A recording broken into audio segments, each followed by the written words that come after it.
Hello guys, welcome back to my channel Varsha Saxena. कैसे हैं आप सब? उम्मीद करती हूँ आप सब बहुत अच्छे होंगे और आप सभी बिल्कुल सेफ होंगे। सो गाइस, आज जो है पूरे दिन भर से मैंने कुछ शूट नहीं किया और मतलब आज अभी कुछ रात के बज रहे हैं, लगभग 9:07 हो रहे हैं और मैं अभी फ़ोन लेके बैठी हूँ। सोचा कुछ तो शूट कर लूँ कि कल सुबह अपलोड करना है, तो कुछ तो मेरे पास रहे कि मैं आप लोगों को कुछ दिखा सकूँ। सो गाइज़, आज मेरा पूरा दिन ऐसे ही निकला है। मतलब किसी चीज़ में मन नहीं लग रहा था, कुछ अच्छा नहीं लग रहा था, कुछ करने का मन नहीं कर रहा था। तो तबीयत एक वजह नहीं है असल में। मतलब आज जो है मेरी बुआ की पुण्यतिथि है पहली। और बुआ बोले तो एकदम काफ़ी क्लोज़ थी यार वो। और हर बच्चे को पता होता है कि बुआ का क्या मतलब होता है। और चलो कोई तबीयत ख़राब हो किसी की या बीमार हो तो इंसान सब्र भी कर लेता है कि नहीं यार, तबीयत ख़राब थी, बीमार थी, कुछ हो गया होगा, ठीक है। लेकिन अगर कोई हँसता खेलता इंसान अचानक से चला जाए तो फिर सबको लगता है ना कि नहीं, ऐसा नहीं होना चाहिए था, ऐसा क्यों हो गया।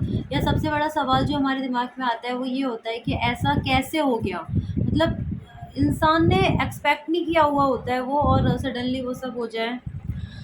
तो जैसे कल मेरे भाई की शादी थी, शादी की एनिवर्सरी थी, तो सेम सब कुछ था हमारे घर में, बहुत सारी खुशियाँ चल रही थी। सब मतलब मैं भी यहाँ से भुसावल से 5-6 दिन पहले चली गई थी। और फिर हमारे यहाँ तिलक की रस्म रहती है, तो इसकी तिलक की रस्म वगैरह थी। सब अच्छे से एंजॉय किया। और उस टाइम पे कोविड का बहुत बुरा कहर चल रहा था, हर जगह कोविड कोविड कोविड सुनने को मिल रहा था। तो ये मतलब 20, मतलब मेरे भाई की 5 दिन की लगन सगाई निकली थी। जैसे उसकी शादी 30 तारीख की थी तो 26 की थी, 26, 27, 28, 29, 30, हाँ। तो 26 की मेरे भाई की वो थी, तिलक जो होता है हमारे यहाँ, लगन सगाई जिसको बोलते हैं। तो इसकी लगन सगाई वगैरह हुई। फिर रिश्तेदार वगैरह गए, फिर वो हल्दी की रस्म, मेहंदी की रस्म, वो सब हुआ। तो 30 तारीख को, जिस दिन मतलब बारात जाने वाली थी मेरे भाई की, तो उस दिन फ़ोन आता है, मतलब मेरी बुआ उस दिन आने वाली थी बारात में। तो काफ़ी वो तैयारियां वगैरह कर रही थी। एक दिन पहले उन्होंने गाड़ी वगैरह भी सब बोल दिया कि गाड़ी वगैरह सब सेट करके रख लो, मैं ये साड़ी पहनूंगी, संजू की वाइफ को मुझे ये गिफ्ट देना है। मतलब सारी तैयारियां जो एक बुआ करती है अपने भतीजे की शादी में, वो सारी तैयारियां उन्होंने करके रखी हुई थी। फिर अचानक उस दिन क्या हुआ, उनकी मतलब देवरानी की डेथ हो गई जिस दिन मेरे भाई की बारात जाने वाली थी। और जब उनकी देवरानी की डेथ हुई तो फिर ये होता है कि घर में डेथ हो गई तो फिर आ नहीं सकते, तो बुआ शादी में नहीं आई। अब और उनकी जो देवरानी थी, बुआ की जो देवरानी थी यानी वीनू चाची, तो उनकी भी कोई ज़्यादा एज नहीं थी, वो भी काफ़ी कम एज की थी। और जब अचानक से ऐसा हो गया तो उनकी भी हालत बहुत, मतलब बुआ ने टेंशन बहुत ज़्यादा ले लिया। और वो तो ख़ैर मेरी बुआ से बहुत ज़्यादा छोटी थी, उनके तो बच्चों में से भी किसी की शादी-वादी नहीं हुई थी। और उनकी छोटी बेटी शायद मेरी मंशा के बराबर की थी। तो उनको शायद बुआ को वो टेंशन हो गया कि क्या हुआ। तो ये बात थी शाम तक। फिर हम लोग वहाँ बारात में थे, बारात वापस आई आज के दिन 1 तारीख को। तो सडनली मतलब जहाँ मेरी बुआ का घर है अछनेरा, वहाँ से फ़ोन आता है कि मतलब बुआ की डेथ हो गई। अब क्या है, वो दिमाग में ही नहीं था अचानक सुनने के बाद। और यकीन मानो आप लोग, पता है मेरे हाथ में ना चाय का कप था उस टाइम पे। तो मतलब मुझे इतनी भी अक्ल नहीं, मेरे सेंस एकदम काम करना बंद कर दिए थे। मैं चाय पी रही हूँ, मतलब मैं सुन भी रही हूँ, चाय पी रही हूँ, फिर अचानक फिर क्लिक हुआ, अरे ये क्या हो गया। मतलब वो दिमाग में ही नहीं था कि ऐसा हो सकता है। फिर उसके बाद अब सीन ये था कि घर में मुस्कान आई थी, नई दुल्हन आई हुई है, उसकी कोई रस्म नहीं हुई थी, मंदिर भी ले जाना है, हमारे यहाँ देवता वगैरह भी खुलते हैं, वो सारी चीज़ें होनी थी सब। और घर में जो मेरे पापा थे, मेरी बड़ी बुआ जी थी, मतलब बड़ी बुआ जी की एज है थोड़ी। और क्या, ये लोग हार्ट के पेशेंट, अब इन लोगों से वो चीज़ें छुपानी भी थी। तो मेरे घर में मेरी मम्मी को, मेरे भाई को और मुझे, हम 3 लोगों को ये खबर पता चल गई कि ऐसा हो गया है। अब दिमाग काम नहीं कर रहा था कि क्या करें, और पापा को फ़ीवर था। और ये पापा के भी काफ़ी ज़्यादा वो क्लोज़ थी, मतलब वो मेरे पापा के बिना कोई काम करती ही नहीं थी। और मेरे पापा को भी उनसे बहुत ज़्यादा अटैचमेंट थी क्योंकि पापा सबसे छोटे थे। और एटलीस्ट लास्ट टाइम पे भी ना, जब उनका लास्ट वक़्त था, जब वो बिस्तर पे थी, उस वक़्त भी उन्होंने मेरे पापा को याद किया कि मेरे पापा को वो लाला बोलती थी, लल्लू लाला हमारे यहाँ बोलते हैं छोटे बच्चों को। तो पापा मेरे सबसे छोटे थे, तो उस टाइम पे वो जो आखिरी वक़्त था तब भी बस वो पापा के ही बारे में बोल रही थी कि उनको बुला दो। लेकिन उनका फ़ोन आया जब तक मतलब उनकी बुआ की मतलब जान जो है वो जा चुकी थी, और पापा से हम लोग छुपा रहे हैं, और ना समझ नहीं आ रहा था, इधर-उधर भाग रहे हैं, मैं इधर, मेरा भाई उधर। और इसकी रस्म चल रही थी मुस्कान की, वो बिछिए वगैरह चेंज करते हैं, तो मैं इसकी बिछिए भी उतार रही हूँ, इसको बोल रही हूँ तू कर, क्या मतलब दिमाग बिल्कुल काम नहीं कर रहा था। अब ये होता है कि घर से साड़ी जाती है, तो मेरा जो भाई है, जो सेकंड नंबर वाला है, मुझसे जो छोटा है, उसको भेजा, वो साड़ी-वाड़ी लेके गया, और इत्तेफ़ाक है जो साड़ी हम बुआ की शादी के लिए खरीद के, शादी के मतलब संजू की शादी के लिए, बुआ के लिए जो साड़ी हम खरीद के लेके आए थे कि बुआ को ये साड़ी देंगे, किसने सोचा था कि वो साड़ी उनको वहाँ जाके पहनानी पड़ेगी। तो मेरा भाई गया, फिर वहाँ पहना के आया, मतलब हमारे घर की सारी खुशियाँ टोटली सब मातम में बदल चुकी थी जब तक, समझिए। और इन लोगों का ना कोई वेलकम ठीक से हुआ, ना कुछ हुआ, जो था हुआ। फिर उसके बाद हम लोग इतने टेंशन में आ गए थे कि दिमाग काम करना बंद हो कर दिया था, और मतलब मेरे भी हाथ पैर कँपकपाने लगे थे। सडनली मेरी तबीयत भी ख़राब होने लगी थी, मतलब पहले से मुझे हो रही थी थकान, तो मुझे ये लगा कि जो थकान है शायद शादी-वादी की वजह से हो गई है, शादी का घर है यार, काम होता है, उसकी वजह से ऐसा हो गया। मुझे भी बहुत थकान हो रही थी, पापा की भी तबीयत ख़राब थी, पापा तो मेरे इंजेक्शन वगैरह लगा रहे थे, और वो टाइम पे कोविड जो है अपनी पीक पे था बिल्कुल। तो सेकंड डे हम लोगों को फ़ीवर हल्का-सा लगा, जैसे 2 तारीख को यानी कल के दिन। तो हम लोग चले गए, मतलब टेस्ट करवाया, और टेस्ट में मेरी, मेरे पापा की, मेरे भाई की, मेरी भाभी की, जो मुझसे छोटा वाला भाई है जिनकी शादी हुई थी वो नहीं, और बाबा, हम एक घर में 4-5 लोग हम पॉज़िटिव थे। अब ये समझ में नहीं आ रहा था, और जब मेरा जो था ना वो तो बहुत ज़्यादा, मतलब मेरे को बहुत ज़्यादा कोविड हो गया था बुरी तरीके से। तो समझ ही नहीं आ रहा था कि अब क्या करें, क्या नहीं करें, दिमाग ने काम करना बिल्कुल बंद कर दिया था। और इधर दिन-रात बस बुआ का टेंशन, मतलब समझ नहीं आ रहा था कैसे हो गया, क्या हो गया।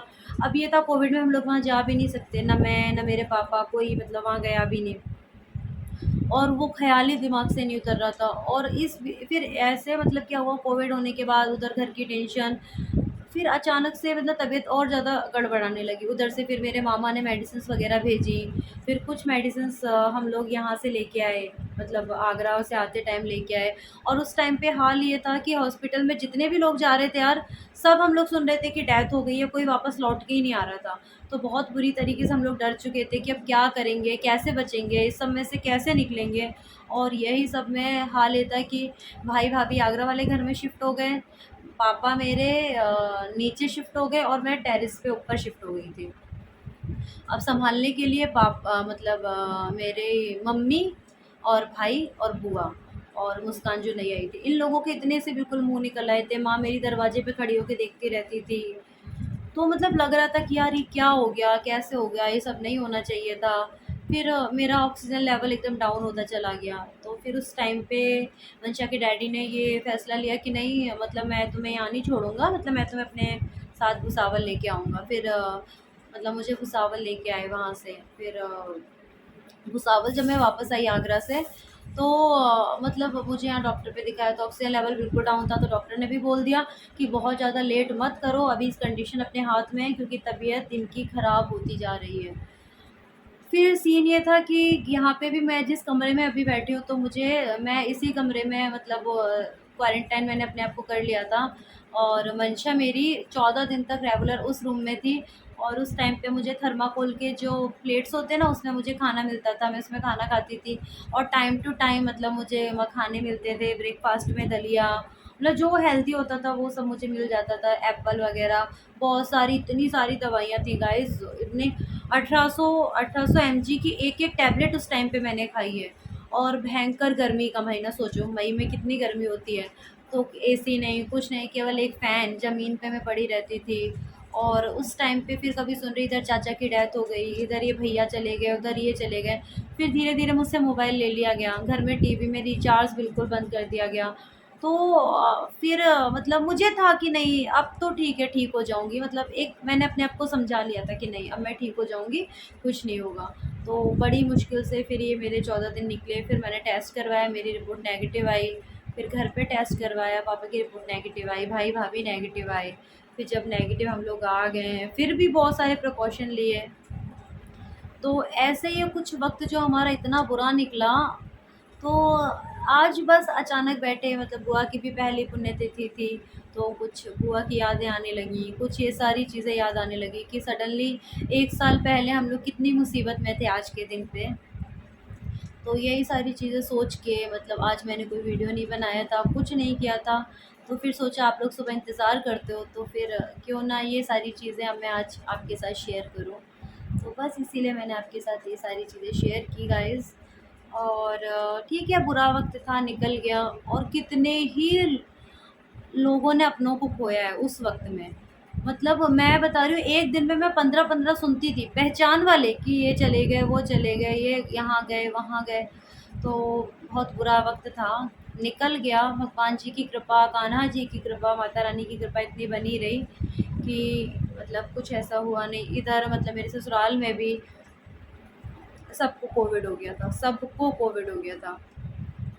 लेकिन मतलब भगवान जी हैं कि सब कुछ सब लोग अच्छे से बैठे रहे। एटलीस्ट हमारी खुशी जो थी मतलब भतीजी हमारी, वो तो फरवरी मार्च अप्रैल में 3 महीने की थी, वो कोविड पॉजिटिव। और उनका बेटा था मतलब चित्रांश हमारा, वो कुछ 6 साल का था, वो कोविड पॉजिटिव। मतलब उनकी मम्मी पापा कोविड पॉजिटिव। तो इतना बुरी कंडीशन हो गई थी ना घर में। तो लेकिन ये एक हमारे मतलब घर में बहुत अच्छी चीज़ रही कि हम सब लोगों ने ना फ़ोन पे, मोबाइल पे बाद में एक दूसरे का हम लोगों ने हौसला बढ़ाते रहे, नहीं कुछ नहीं होता, ठीक हो जाएँगे, इतने सारे लोग जा रहे हैं, सब ठीक हो गए हैं, किसी को कुछ नहीं हो रहा। मतलब पता था कि ये बहुत ख़राब है, लेकिन फिर भी एक दूसरे की स्ट्रेंथ बन के हम लोग उस टाइम पे खड़े हुए थे। तो आज रिज़ल्ट ये है कि हम सब लोग बिल्कुल ठीक हैं। लेकिन कुछ यादें जो अच्छी भी होती हैं, जो हमेशा हमारे ज़हन में रह जाती हैं, और कुछ बुरी भी चीज़ें रहती हैं जो हम हमेशा के लिए दिमाग में बैठ जाती हैं, जैसे कोविड का बुरा वक़्त, वो आज तक। आज बुआ की अच्छी वाली यादें हमारे दिमाग में आती हैं, तो फिर इन आँखों में आँसू आ जाते हैं। और अपनों को भूलना इतना आसान नहीं होता गाइस। सो ठीक है गाइस, मैं अभी एंड करती हूँ अपने आज के इस ब्लॉग को। Bye bye.